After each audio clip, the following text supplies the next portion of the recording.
Hi, welcome back to Rose and Prose. We've switched it up. We're on different sides this evening. We're also in Pocono Lake, Pennsylvania. So we are recording on location. Welcome to the north. There's some lovely trees behind Randall's head. It's a beautiful day. It's not 112 degrees. We love it. Which is great. Just like we have switched up our location, Jen and her guys switched up their location this week. They are finally back stateside. They were in Seattle this week. She has never been there. They call it the Emerald City. Did you know that? I never knew that. I think it's one of those things that I knew for 5 seconds and then stopped knowing. But they plugged it real hard. So Emerald City, Wicked. So we went to go see Wicked. Yeah. Was that on Broadway? Yeah, in New York. That was in New York? Yeah. But now they're coming out with a movie. Yeah. Ariana Grande. I'm apprehensive. I read the book and I went to the musical and I thought both were great in different ways. And now they're doing it in another version as a movie. Amazing singers. No disrespect to anyone involved. I'm sure they are great. But there's just something about seeing Broadway. Yeah. But it'll be good. Yeah. I mean, so they did a whole spin on Emerald City. Her first one-on-one date was with Marcus, and they literally opened up a curtain and they were going down the yellow brick road. Lots of Bachelorette cameos. Lots. So last season from The Bachelor, we got Kelsey and Daisy. And then we got Charity, former Bachelorette. And Trista, the original Bachelorette, who has been married for, I think, 19 years. And they're still going strong. It's really amazing. That's how long I've been watching it. Oh, wait. Yeah, no, that's right. 19 years? Yeah. I was like, wait, how old was I? But yeah. That's so great. For a cynic like me, I'm they never survive. And then there's that one that straight away has been together with their partner for 19 years. The Bachelorettes always last longer than Bachelor. Than the Bachelors. Why do you think that is? Because women are smarter. Obviously. They make better decisions. So... do you want to tell us about your dating life and how smart some of those decisions were? Ouch. I mean, I made a smart decision marrying you. There you go. That's the right way to respond to that. There you go. But I really liked their Wicked date because Marcus, she really likes him, but really needs him to be more vulnerable. And producers, gotta give credit to the producers. They did a great job setting up for the episode. They popped some balloons and had to talk about proud moments and different things, and Marcus got to talk about how close he is with his sister. Yeah, which was revisited, I think, later in the episode. Yeah. But it was really good to see his sister, and he had an emotional moment just saying he loves and trusts his sister. Mm-hmm. I think some emotions are fake for the cameras. That one felt very authentic. He definitely loves his family, and it's nice to see it. Yeah, well, and when you say family, actually more specifically his sister. So at their dinner date, he then got into how basically his parents dropped him off at daycare and never came back for them, and they bopped around from family to family, and so his sister really was his constant through his life. Yeah. They definitely have the thing going that they're both from broken families. We kind of know what that's like. Yeah, her mom wrote a letter to her, apologizing for not giving her a stable home, and I think that it's tough to share that kind of stuff. I mean, even after she had talked about it last week and some of her insecurities, it's still tough to have your family history just laid out there in front of all of the world on a show. I gotta say, just as one human being watching these human beings, my heart really went out to them, because so much of that stuff, clearly they're carrying around a lot of pain. They're Marcus's sister is also carrying pain.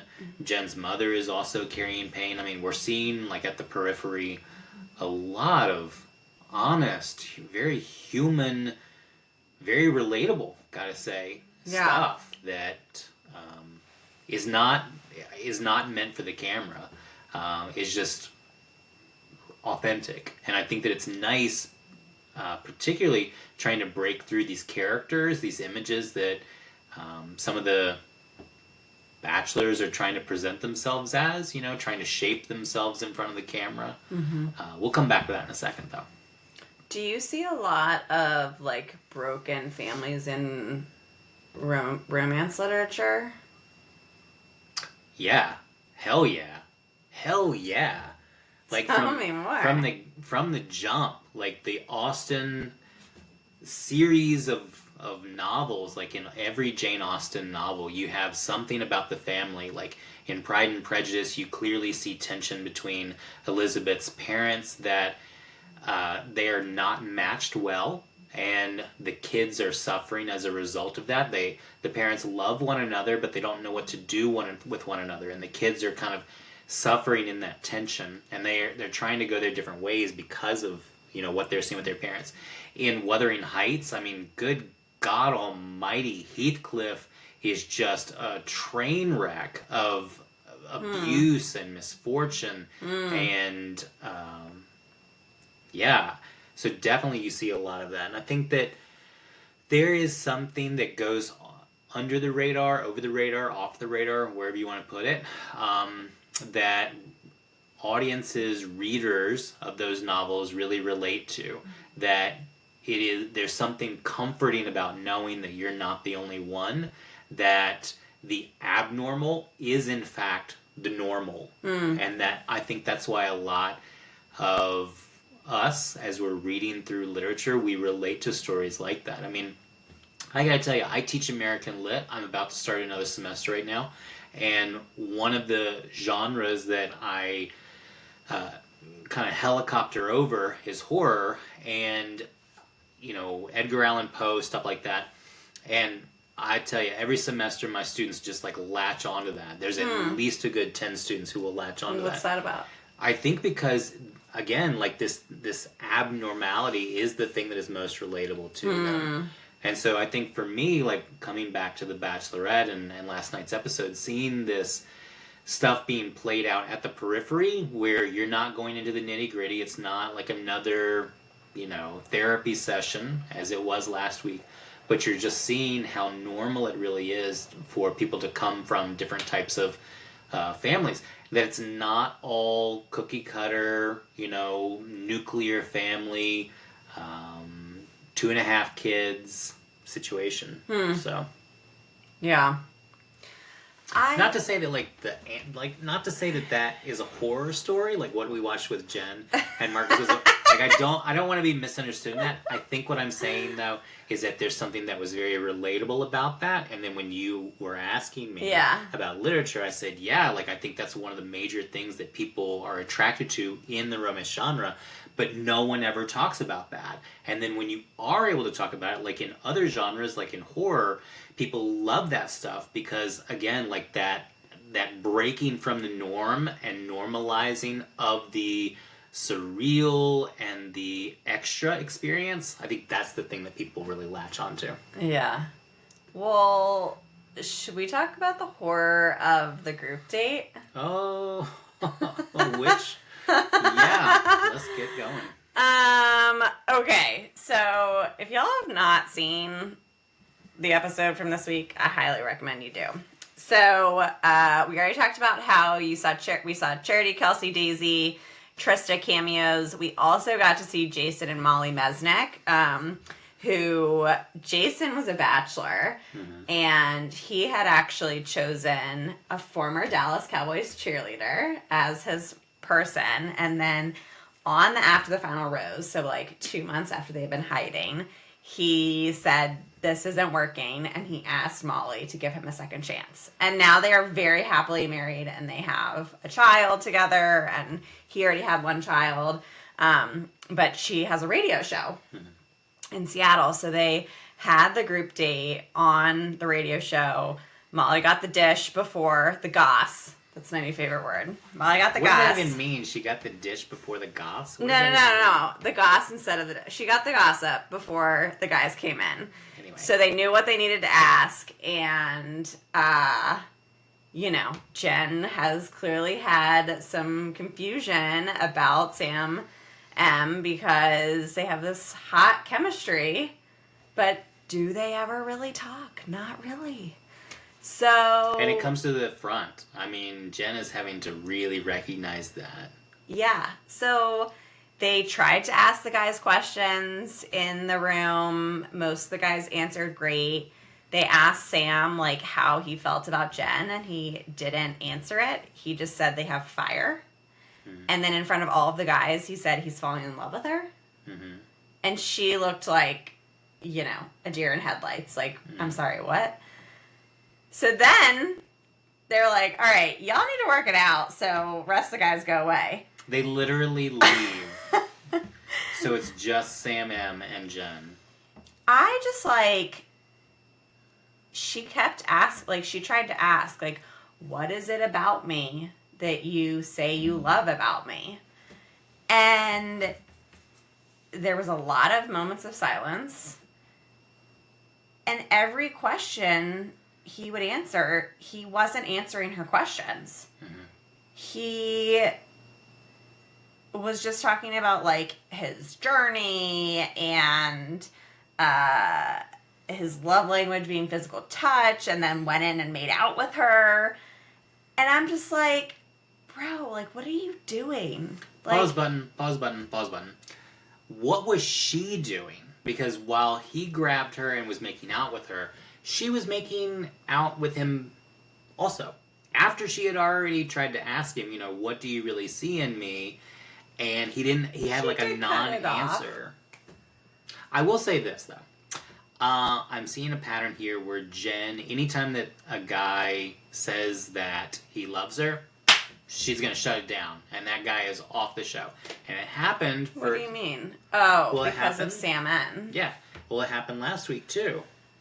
Yes. And this episode, Devin said, I'm falling for you. And she said, I'm falling for you too. That's not the same as saying, I love you. You and I danced around the L word for a long time. We liked one another. Oh my God, we said it here. We enjoyed it. We enjoyed what? I don't know. I lost my train of thought. What I'm saying, though, is that we danced around. We thought we were silly. Enjoyed we were one like, another. oh, I like you so much. We enjoyed one another. We liked one another, but we weren't. We were shy to say that we loved one another. And I think that there's a big challenge in that. So when Devin says, I think I'm falling in love with you, that's less intense than saying, I love you. And it seems to me that anytime that a guy says, I love you, Jen is like, all right, I'm going to walk you out right now. I mean, they've known her for maybe a month. And Agreed. In that month, it's not real world dating where you can have multiple long dates within a month and might quickly fall in. These guys are at most getting 10 hours a week with her. Collectively, not even one-on-one 10 hours. Yeah, I did the math. So they're not building that intense connection, especially Sam M has had a one-on-one date, but they're not, I don't, while I believe you can very quickly know if someone is your person, I don't know that on The Bachelor that in 4 weeks you can be 100% in love. Can you know by the final episode? Yes, I think so. That's 8 weeks. Especially when you meet someone's family. In this situation... Next week's hometowns. Oh, is that the kickoff to talk about next week? No, I'm just saying, hometowns are a big deal. Seeing someone interact with their family matters. And how they interact with other people and not just you. I think even going to a restaurant and seeing how someone interacts with the server says 100%. A lot about a person. 100%. Sending them to the pharmacy for you and seeing if they're going to steal your drugs. Definitely. That's it. I mean, there's all kinds of tests to see how someone acts. Moving on. Oh my gosh. The only other thing I want to say, so Sam, I just like, one thing he said that really stuck with me, that really just made me hurt for Jen, was that he said, like, I even got out of the limo and said this girl isn't my type. And that he thought it was going to be Daisy or Maria as the Bachelorette. Yeah. And I just feel like, yeah, we have chemistry when we make out, but like that actually like really hurts. Like he didn't reinforce that, like, yeah, you weren't my type, but then like I have fallen for you, or I think you're beautiful. Like I just feel like he really is almost trying to push her away. Yeah. And purposefully not answering her questions to make her not like him. Yeah. And then by the end of the episode, she went into his room before the rose ceremony and talked to him, and again, he wasn't answering her questions. And I didn't really like that she felt confused and didn't know what to do, but then when she finally went back in and was like, you're done, I was so relieved. Yeah, 100%. I just, his parents try to be like, oh, the editing, like, no, like, you speak those words. Like, you can't just edit words into someone's mouth. Like, you blatantly ignored her questions. You blatantly, like, clearly don't have strong feelings for her and are just saying this stuff. Yeah. I would be so embarrassed if I were him. I think that some people, myself in that group, are evasive when you try and pin them for how they really feel or what they're really thinking. Like, I'm guilty of that. I would say I'm guilty of that even now. I mean, with you. Wouldn't you agree? That there are times when, like, I will give a non-answer or a non-committal answer. So, to some extent, like, I would like to be sympathetic. But not about something that matters. That's where I'm going. That's what I'm saying. Like, to some extent, you have to be willing to take that risk and say who you really are and what you really think and what you really feel. I mean, and that's not just like in relationships. You have to be honest enough to put yourself out there, to take the risk and to own who you are and, what you think and feel and believe. And so in a relationship, when she is asking, how do you really feel about me? And his answer is a non-answer, but like it's a self-defensive thing of, well, I even got out of the limo and you weren't even my type. I mean, goodness gracious. Like, that snippet alone, I think, is more telling than the silence that followed. Mm-hmm. And he had to have known that. When I saw you, I was like, bingo. Like, I was in shock. I was in awe. I don't know that I could have articulated that you were my person right away, but I was like, bingo, there is something. Not a robot. There is something special about this person. And so for him to say that, I think, was not only, it said a lot about him and his character, that it was very selfish, but also said a lot about the absence of feeling that he still had for her. And so when she tried to press him to fill that void, to continue to be evasive, I think was really... I have not liked Sam M from the first episode, but I have to say, I felt bad for the guy, because that was just like stupidity. It was messy. It was sloppy stupidity. So he has some growing up to do. That's for sure. Yeah, and then like you mentioned this thing about his family trying to play defense for him online and say, oh, well, that was the editing. No. Mm-hmm. Week after week, no, I'm not buying that. I think that's really who you are. You're a scumbag. Mm-hmm. Yeah, but Devin, on the other hand, she is making good progress with Devin. Listen, I'm not like in love with Devin. I have not been in love with any of the guys on this season. But what do you not like about Devin? He's such an amazing person. He looks like Pete Davidson. Yeah. He's funny. Physically, I am not attracted to him. Oh my gosh. Pete Davidson is not someone I have been interested in. But what I do like about Devin is that he makes Jen feel seen. And Yeah, I 100%. think that is really important, especially with her vulnerabilities and the way that she has expressed that she hasn't always felt like enough. I think that the way that Devin shows up for Jen matters. And I think that she sees it and she feels it, and it's important. So I'd said, like, he said he's falling for her, and she said, I'm falling for you too, which is a big deal because generally the Bachelor, Bachelorette won't say, I mean, she didn't say I love you, but, like, generally they won't say I love you because it can get messy when they say it to 2 or 3 people. But that she openly was honest about her feelings, I think, was nice. Highs and lows of this episode? Highs, Marcus's vulnerability, seeing all of the cameos from past bachelorettes. Lows, Sam M's terrible answers and the terrible editing for Jeremy's date. What do you mean? If you watch the episode, her one-on-one date with Jeremy, that it is very clear when they're talking that they show her, she has dark lipstick on. They show her again, she doesn't have it. Back and forth, back and forth. I mean, so blatantly obvious. And they do a good job editing in terms of the words, but it clearly did not all happen at the same time. So you think they were like mid-dinner and she went out to like reapply her lipstick? Or like... It was the producers like interrupted and were like, yeah, that's the wrong shade for the camera. Or was it the beginning of the night and they made it? I don't know. I really can't figure it out. Except to say that it was really great producing for The Wizard of Oz.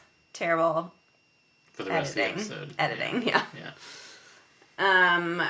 Lastly, really quickly, they announced after the episode, so Grant was one of the 2 guys who was sent home. He had a one-on-one date with her, came from an abusive family, really nice guy. Didn't get to know him a lot, but they have announced Grant as the next Bachelor. This is the earliest they've ever announced the Bachelor. And they're doing it because they want people to apply who want to date him, which I think is great. So they've only had one other Black Bachelor in history. And so I'm excited that, they're trying to become more diverse, and I'm interested to learn more about him, and hopefully people apply who are interested in what they've seen of him. I also appreciated that they gave a little bit of a preview for the Golden Bachelor, or in this case, the Golden Bachelorette. I think we talked about this maybe in week 1 or week 2, that the Golden Bachelor, for me, I enjoyed it. Like, I enjoyed seeing an older, more mature, more thoughtful, more experienced set of contestants. Jerry, however, Gary, whatever his name was, Jerry, seemed like they'd never really pinned that down. I thought he was fake. I thought he was a terrible bachelor. So I'm looking forward to the Bachelorette and seeing like what an older woman can bring to the show, to the series.